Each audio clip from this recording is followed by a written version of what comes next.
నమస్కారం శ్రీ అచ్చానంద కృష్ణస్వామి గారు. నమస్కారం. లాస్ట్ వీడియోలో అయితే మనీ మోటివేషన్ ఇచ్చారండి. నిజంగా ఐఎమ్ ద క్రియేటర్ అని చెప్పేసి ఎప్పుడైతే మనం భావిస్తామో, మన ఆలోచనలు ఎప్పుడైతే ఫ్రీగా ఉంటాయో అప్పుడే మనం ముందుకు వెళ్ళగలుగుతాము. ఇంకొకటి, చాలామందికి రకరకాల నెగిటివ్ థాట్స్ వస్తూ ఉంటాయి. అది కాదు, మన ఎపిసోడ్స్లో ముందు నుంచి ఇప్పటి వరకు చివరి వరకు మనం చేసిన ఏవైతే ఉన్నాయో, స్టిల్ మనం చేసేది ఏదైతే ఉంటుందో ప్రతి దాంట్లోనూ తెలియకుండా ఒక మెసేజ్ ఉంటుంది. ఎవరి కింద పని చేయొద్దు, మీకు మీరే శాసనం, అలానే ముందుకెళ్ళాలి జీవితం. ఆ మనీ వైబ్రేషన్ అనేది ఖచ్చితంగా మనకు తగలాలి. దాంతోపాటు ఆ సబ్జెక్ట్ మీద కానీ ఆలోచనల మీద కానీ ఎప్పుడూ ఫోకస్డ్గా ఉండాలి. మీరు ఏదైనా చేసుకోండి, బిజినెస్ చేసుకుంటారా ఇంకేమైనా చేసుకుంటారా మీ ఇష్టం, బట్ లైఫ్లో సక్సెస్ మాత్రం ఖచ్చితంగా ఉండాలి అనేటువంటి విషయాన్ని చాలా చాలా చాలా బాగా చెప్తూ ఉంటారు. ఈ వీడియోలో ఏం చెప్తున్నారు? మనం ఇంతకుముందు చెప్పుకున్నాం, యూత్ వీళ్ళందరూ కూడా ఏం ఆలోచిస్తున్నారు, అవును, అసలు వాళ్ళ లైఫ్ని వాళ్ళే బాండ్ చేసుకొని ఆ లిమిట్లోనే బతుకుతున్నారు. ఇది కూడా మనకి ఎక్కడి నుంచి వచ్చిందంటే, పిల్లల్ని మీద మన యొక్క కమాండింగ్ ఉండడం వల్ల, పిల్లల్ని మనం మోటివేషన్ చేయకుండా దానికి ఒక పరిధిలోనే ఉంచడం వల్ల వాళ్ళ ఆలోచనలు అంతవరకే ఉండి అంతవరకు వెళ్తున్నారు. పిల్లల మీద కూడా గతంలో చాలాసార్లు మనం వీడియోలు చేస్తాం. మళ్ళీ ఒక్కసారి పిల్లల మీద మళ్ళీ ఒకసారి వీడియో చేస్తాం, ఎందుకంటే చాలామంది అడుగుతున్నారు. ఫస్ట్ నేను ఎన్నోసార్లు చెప్పాను, పిల్లల్ని ఏ విషయంలో కూడా మీరు ఇబ్బంది పెట్టకండి. ఒకటి, ఫస్ట్ ఏ విషయంలో ఇబ్బంది పెట్టకండి. రెండు, వాళ్ళని కించపరచకండి, ఎప్పుడు కూడా కించపరచకండి. మీ పిల్లలు అంటే మీరు ఒక ఫ్రెండ్స్, ఆడపిల్ల కావచ్చు, మగ పిల్లాడు కావచ్చు, ఏదైనా కావచ్చు, ఒక ఫ్రెండ్స్ లాగా బిహేవ్ చేయండి, ఓకేనా? అప్పుడు ఏమవుతుందంటే వాళ్ళ యొక్క లోపల ఉన్నటువంటి ఎలాంటి ఫీలింగ్స్ అయినా మీతో పంచుకోగలుగుతారు. మీరు నేను తండ్రి అనేలాగా ఒక తల్లిలాగా ఒక కమాండింగ్తో మీరు ఎప్పుడైతే మీరు వాళ్ళతో బిహేవ్ చేస్తారో వాళ్ళ యొక్క ఇన్నర్ ఫీలింగ్స్ మీతో పంచుకోలేరు. కాబట్టి అవి ఏం చేస్తారు, వాళ్ళు వాళ్ళ ఫ్రెండ్స్తో పంచుకుంటారు. అప్పుడు వాళ్ళ యొక్క బాధలు కానీ అవన్నీ మీకు తెలియవు. మీరు ఎప్పుడు కూడా ఇంట్లోకి రాగా అని ఇలా స్ట్రిక్ట్గా ఉన్నారనుకోండి, వాళ్ళు కూడా అలాగే భయపడుతూనే ఉంటారు. ఫస్ట్ పాయింట్ మీరు ఏం చేస్తారంటే, మీ పిల్లల్ని పక్క వాళ్ళ పిల్లలతో పోల్చకండి. వాడికి అన్ని మార్కులు వచ్చాయి, వాడికి ర్యాంక్ వచ్చింది, అదైంది, ఇది. మీరు అసలు పక్క వాళ్ళ పిల్లలకి ఎప్పుడు మాట్లాడకండి, ఓకే? ఇప్పుడు మార్కులు తక్కువ వచ్చాయి, నీట్గా చెప్పండి, ఏముంది నాన్న, నెక్స్ట్ టైం అంతకంటే బాగా వస్తాయి, ఏం ఫీల్ కావద్దు, ఓకేనా? ఓకే, దానికి కారణాలు మీరు చెప్పొద్దు.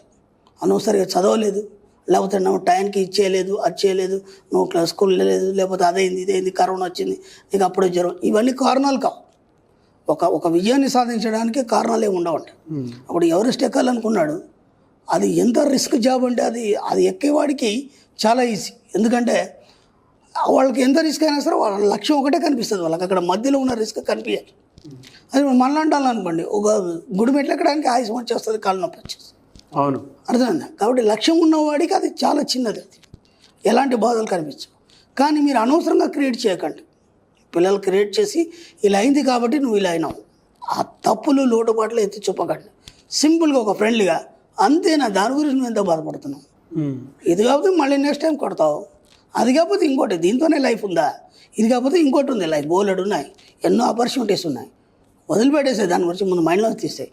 అలా మీరు ఫ్రెండ్లీగా చెప్పారనుకోండి, అసలు వాళ్ళు ఎంత బాగుంటారంటే అసలు ఇంకా మీతోనే క్లోజ్గా ఉంటారు, ఇంకా ఫ్రెండ్స్తో కూడా ఏం చెప్పుకోరు, వాళ్ళ ఫీలింగ్స్ కానీ అదిగా. అలా మీరు కోఆపరేట్ చేయండి పిల్లలకి. ఎక్కడ కూడా పక్క వాళ్ళ పిల్లలతో పొరపాటున పోల్చకండి. పక్క వాళ్ళ పిల్లలతో మీరు వీళ్ళని తక్కువ చేసి మాట్లాడకండి. వాడు చూసా అలా సాధించాడు, వీడు చూసా ఇలా చేశాడు, నీతో ఎందుకు కావట్లేదు, ఎందుకు వాళ్ళని ఇబ్బంది పడతారు. నేను ఎన్నోసార్లు చెప్పాను, అవమానించేస్తూ ఉంటారు పేరెంట్స్. మీరు పిల్లల్ని కన్నారు, వాళ్ళ రాతల్ని కనలేదు. కాబట్టి ఇంతకుముందు వీడియోలో కూడా మనం చెప్పుకున్నాం, వాళ్ళ మీద ఎక్కడ కూడా బలవంత పెట్టకండి. వాళ్ళ క్రియేషన్స్ వాళ్ళకు ఉంటాయి. ఇప్పుడు మన జనరేషన్ కాదు ఇది. ఇప్పుడు ఈ ఆధునిక యుగంలో పిల్లలు చాలా ఫాస్ట్గా ఉన్నారు, వాళ్ళ ఐక్యూ కూడా చాలా పెరిగింది. అప్పటికంటే మనం చిన్నప్పుడు ఆటలు ఆడుకునే అవన్నీ లేవు. ఇప్పుడు వాళ్ళ ఐక్యూ కూడా చాలా పెరిగింది, వాళ్ళ ఆలోచనలు కూడా చాలా ఉన్నతంగా ఉన్నాయి. వాళ్ళ ఆలోచనలు వాళ్ళకు వదిలిపెట్టండి. మీరు అనవసరంగా వాళ్ళ ఆలోచనల మీద మీరు బలవంతంగా రుద్దకండి. మీ యొక్క ఆలోచనలు రుద్దకండి, వాళ్ళని ఎక్కడ ఇబ్బంది పెట్టకండి. ఇది అయిపోయింది, ఓకే. వాళ్ళు ఒక టీనేజ్ దాటింది, టీనేజ్లో వాళ్ళు మన మాట విన్నారని నేను ఎన్నోసార్లు చెప్పాను.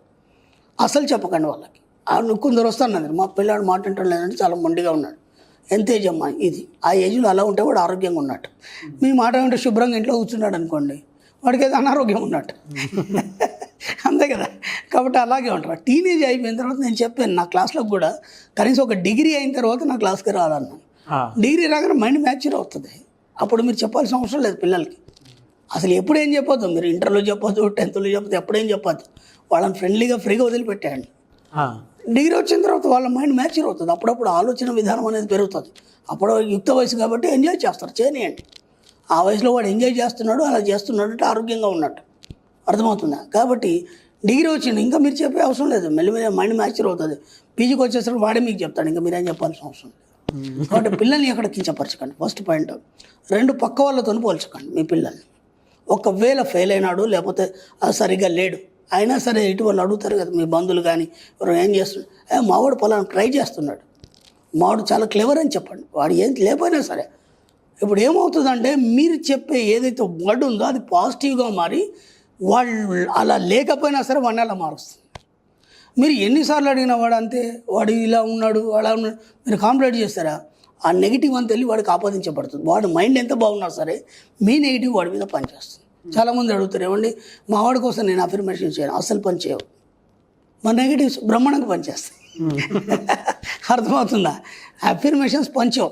ఎటు వాళ్ళ గురించి మనం చేసే అఫర్మేషన్స్ ఏవైతున్నాయో 20% మాత్రమే పనిచేస్తాయి. మీ అఫర్మేషన్స్ మీకే 100% పనిచేస్తాయి. నెగిటివ్స్ మాత్రం పక్కా పనిచేస్తాయి. కాబట్టి అనవసరంగా మీ యొక్క నెగిటివ్స్ని పిల్లలకు ఆపాదించి వాళ్ళ లైఫ్ని మీరు డిస్టర్బ్ చేయకండి. వాళ్ళని ఎంతో ఫ్రీగా వదిలిపెడతారంటే హాయిగా ఒక ఫ్రెండ్లీగా కలిసి ఉండండి. వాళ్ళకి ఏం కావాలో మీరు సమకూర్చడానికి ప్రయత్నం చేయండి.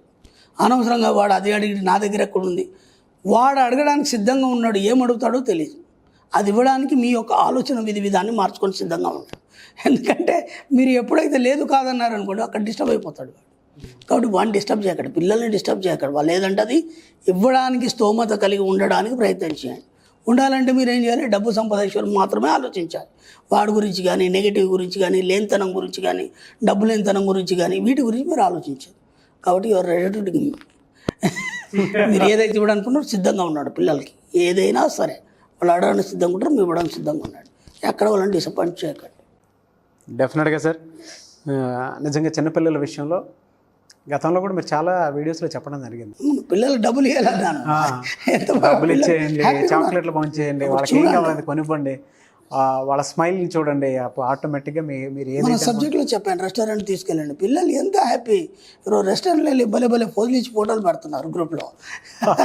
వాళ్ళ ఆనందాన్ని చూసి తల్లిదండ్రులు మాకు మెసేజ్ పెడుతున్నారు. అసలు ఇన్ని రోజులు మాకు ఐడియా రాలేదండి, ఎప్పుడేదో ఫ్రెండ్ సర్కిల్ ఎప్పుడెప్పుడో వెళ్తాం కానీ ఎప్పుడు ప్రతి నెల వెళ్తున్నాం. పిల్లలు ఎంత హ్యాపీ. వాళ్ళే చెప్తున్నారు నెట్లో చూసి ఈ హోటల్ బాగుంటుందన్నా, ఈ హోటల్ బాగుంటుంది. రిచ్నెస్ అనేది అలవాటు చేస్తున్నారు పిల్లలకి. ఎప్పటి నుంచి అలవాటు కావాలి. ఉన్న పొలం 100 కోట్లు దొరికాయి, నువ్వు ఏం చేయాలని అర్థం కాదు. అది కూడా ఇంత ఉంది, దాని మీద వీడియోలు చేసాం మనం. ఉన్న పొలంగా డబ్బు వస్తే మీకు ఏం చేయాలని అర్థం కాదు. ఎప్పటి నుంచో వాళ్ళకి దాన్ని ట్రైన్ చేస్తే అలవాటు అయిపోతుంది, సింపుల్. అప్పుడు ఎవరిని అడిగాడు వాడికి ఏం చేయను అన్నీ తెలుసు వాళ్ళకి. వాళ్ళకి మనం ఏం చెప్పాల్సిన అవసరం లేదు, ఏది బలవంత పెట్టాల్సిన అవసరం. డెఫినెట్గా సార్ మీరు చెప్పినట్టు చిన్నపిల్లలకి ఏది బలవంత పెట్టొద్దు. చిన్నపిల్లల విషయం, చిన్నపిల్లలు కాదు, టీనేజ్కి కూడా. టీనేజ్లో అసలు మీ పిల్లలకి ఎలాంటి ఏ ఏజ్ పిల్లలైనా సరే వాళ్ళ జీవితం వాళ్ళకి వదిలేయండి. ఎక్కడ బలవంత పెట్టకండి, ఏ విషయంలో కూడా బలవంత పెట్టకండి. వాళ్ళ ఆలోచనలు వాళ్ళకి వదిలేసేయండి. మీరు అనవసరంగా మీ ఆలోచనలు రుద్దకండి. నేను అది చెప్పేది. Thank you sir. Thank you so much Shri Acharya Anantakrishna Swami garu. Thank you.